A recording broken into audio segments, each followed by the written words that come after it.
Hello and welcome. I'm Helena Janichen. I'm a certified clinical hypnotherapist and certified emotion code practitioner. And today I'm here with my good friend, Miri Malkin, who is also a certified clinical hypnotherapist, a coach, a motion code practitioner, body code practitioner, and belief code certified practitioner.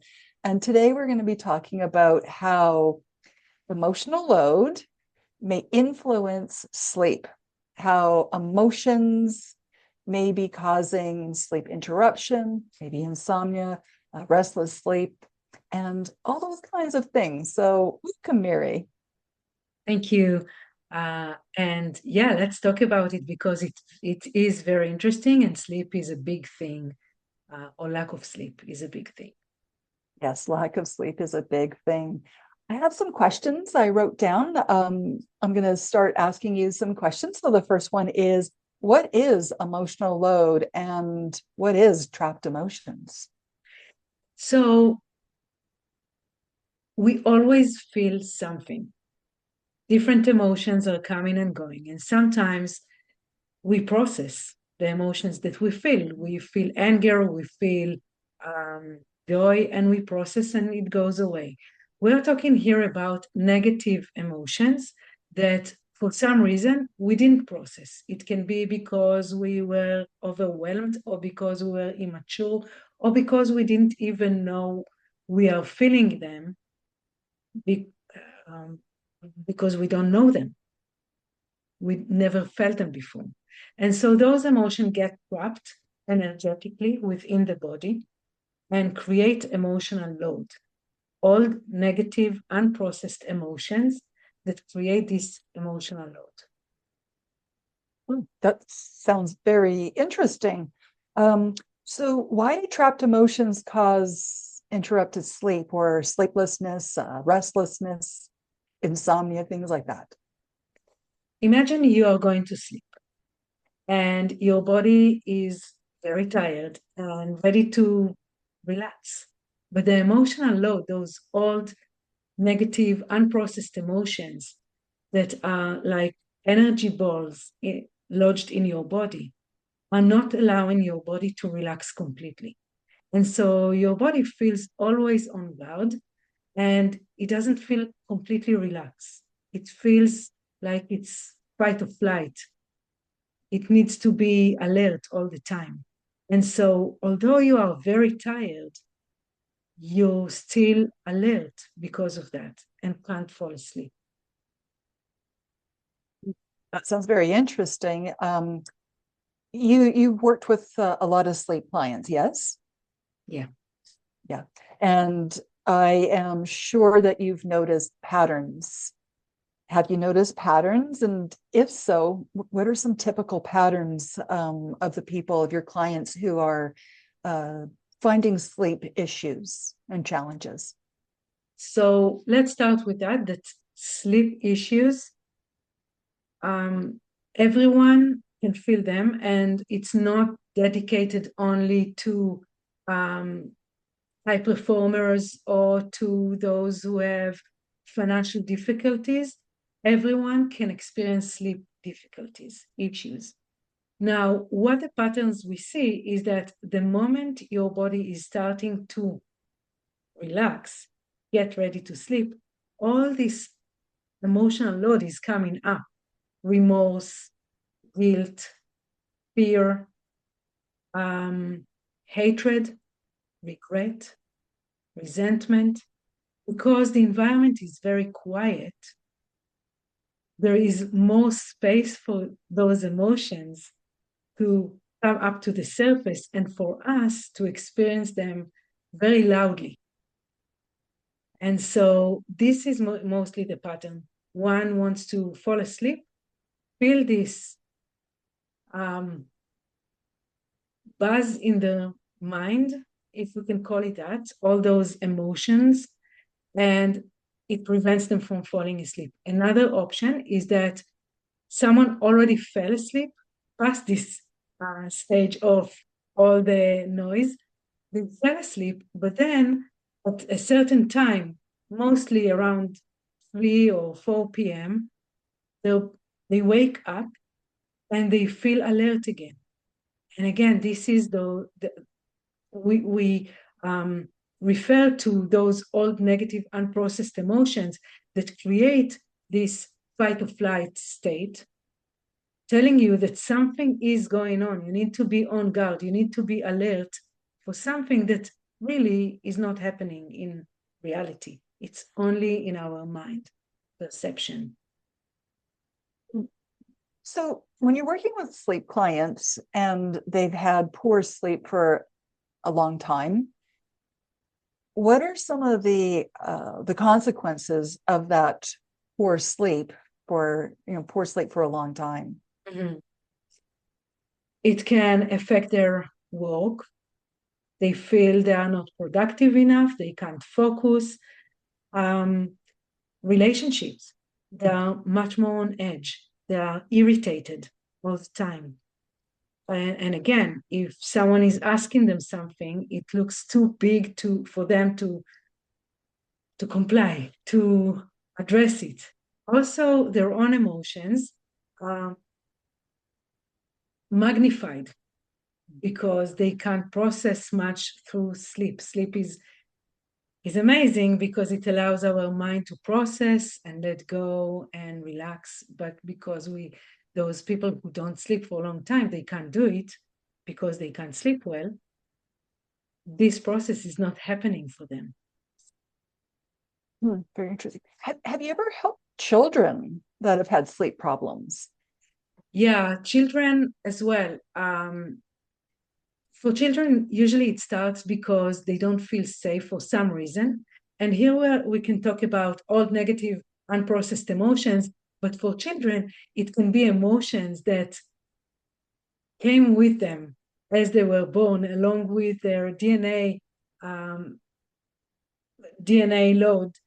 They also got those all negative emotions with them into this world, and they don't know that, like, the parents cannot identify a specific event or any threat, but still the child doesn't feel safe, doesn't fall asleep. It can feel like the child always wants the parents to be with them, by them, to keep, to save, to protect them. So yeah, it's also very powerful for kids. Yeah. Wow. So what about if your partner is not sleeping well? I'm sure that probably can affect the other partner, um, and that other partner goes, I'm having no problem sleeping, and all of a sudden they're finding themselves having sleep problems. Do you notice any patterns like that? Yes. So if someone's partner is not sleeping well, and they toss and turn in the bed, and they create some movement and energy, and maybe they pull the blanket, or just making this movement noise, or just the energy, then it does affect the person next to them, and they can absorb their energy. And this Absorb. is big, absorb. And we are talking now about absorbed emotions. So they take the energy from their partner, and now they've noticed that they don't feel well. They don't sleep well. Their sleep is superficial. They easily being waken up because of something. They maybe start to develop sleep anxiety, knowing that even if they fall asleep, they will wake up. They don't want to have their pattern, but this is not theirs. This is someone else's. In that case, their partner. Interesting. So we should get our partners to come see you, and you can help them, and then you can help me. Okay, that sounds great. Miri, let me ask you a question about so can you release trapped emotions, and but for people who have tried absolutely everything. So can you help those people who have tried absolutely everything? Yeah, for those people, usually what they notice is that if they are taking medication, for example, and after a while they become tolerant to this medication, it doesn't help them anymore. They replace it with a new medication or up the dosage of the medication. But the issue usually is not sorted by the medication because the issue is emotional. So what they feel is that they take the medication, they become really sleepy, they fall asleep, and then they wake up groggy. This is the first stage. The second stage is that the medication doesn't help at all.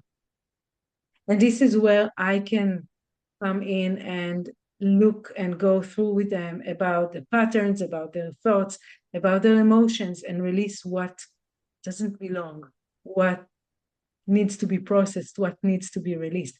So I have a very structured process to go with them. It includes intake, questionnaire, and it also includes 4 sessions where they can just relax in the session. They don't really need to do anything. And they just hear the feedback from me, telling them what we find, what we identified, what are the imbalances, what are the trapped emotions that their mind is ready to release. And every time they see a little bit of improvement until they can fall asleep. I notice your office has a really comfortable looking chair there. So do your emotion code, body code clients come and see you in person? No, for emotion code and body code, I do only Zoom, so I can see people from all over the world. And it's amazing how many people are contacting me from not only from my hometown, I'm in Vancouver, BC. This comfortable chair is for hypnosis, and hypnosis for sleep with emotion code, with body code. This is the real deal because it allows them to practice relaxation. And then we can also release those old negative unprocessed emotion, create balance in whatever needs to be realigned. And together they can really sleep well. I just want to come back to the question about the children, because I do know there's a lot of children that have sleep issues.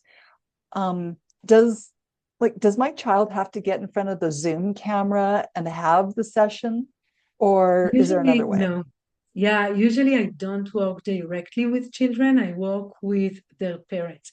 So if you have a child who you think should come and see me, you as a parent, you will see me on Zoom and I will go through it with you as a proxy, as if you are the one between me and them, but with your permission, my energy direct is connected to them.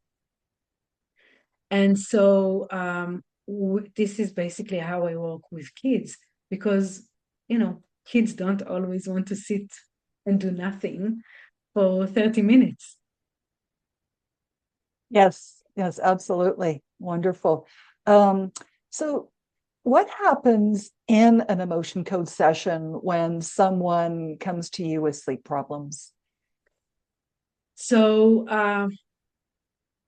first I ask permission to work with them, and by them being on the Zoom, the permission is given. Then I explain them the process, what we're going to do. So we work with the emotion code chart, 60 old negative emotions. This is how it is very easy for us to find whatever emotion is impacting. And I either use muscle testing, yes is strong, no is weak, or I use my pendulum to get the yes or no answers. And I ask as if I am them. I ask in their behalf. I become their proxy. And once we identify the emotion or the balance or the imbalance, I take a magnet and I swipe it over my governing meridian as if it was there, with the intention, with the energetic connection, and release whatever needs to be released. So this process takes about 30 minutes. And in this process, we go through everything that is bothering them. For some, it can be before sleep, during sleep, after sleep. For some, it's only during sleep or only before sleep. So it's very it's very much depends on the person and what their needs are. So, how many sessions does a person need if they're having sleep issues? How many do you suggest? I like the 4 session package, but they can definitely start with 2 and see the improvement. So everyone is different, and we can't guarantee anything, of course, but we, based on the session and the feedback from the session, we know what we need to work on. And so 4 sessions give us the really nice space to address so many triggers and really so many emotions and balances or imbalances. And 2 sessions, again, 30-minute session. It's good enough to see an improvement. Interesting. Wow. So if people are interested about your emotion code for sleep, how can people find you? What's the process? So my website is mirimalkin.com, and they can go to my website and they can book a free discovery call. First of all, just to talk about what they need and ask me questions, and for us to check if we are a good fit. And we take it from there. Then we book. We book a Zoom call. I'll send them the link, and we continue as much as, whatever package they booked, whether 2 or 4. Some people book 8 sessions because they want it for different issues, or they want it for them and their partner. And so it's very much depends how they do it. Very interesting. Well, thank you very much. This was fascinating. I want to learn more and share more. And yeah, I look forward to speaking with you soon again. Thank you very much.